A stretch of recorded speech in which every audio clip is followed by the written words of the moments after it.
இன்னைக்கு இது வந்து 9th ரீட் நம்ம பேசுறது. இன்னைக்கு காண்டாக்ட் லென்ஸ் பற்றி பேச சொல்கிறேன்.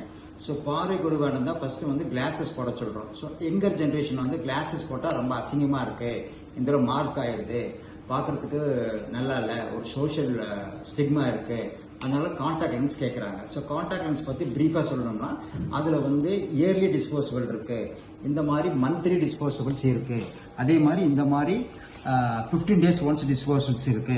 அப்படி இப்போ லேட்டஸ்ட்டாக 1 day டிஸ்போசபிள், டெய்லி டிஸ்போசபிள்ஸ் இருக்கு. ஸோ இதை காலையில் போட்டிங்கன்னா நைட்டு படுக்கும்போது இது வந்து நீங்கள் வந்து கழட்டிடலாம், ரொம்ப சேஃபு. இப்போ நல்ல டெக்னாலஜியில் சாஃப்ட் லென்சஸ் நல்லா வருது.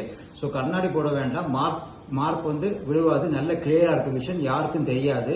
ஸோ இதெல்லாம் advantages of contact lenses. So நீங்கள் கண்ணாடி எதுவும் போடவில்லை, நீங்கள் சொன்னால் தான் கண்டுபிடிக்க முடியும், யாருனாலையும் அதை கண்டுபிடிக்க முடியாது. Plain white contact lenses. இப்போ காண்டாக்ட் லென்சஸ்ல எந்த ஒரு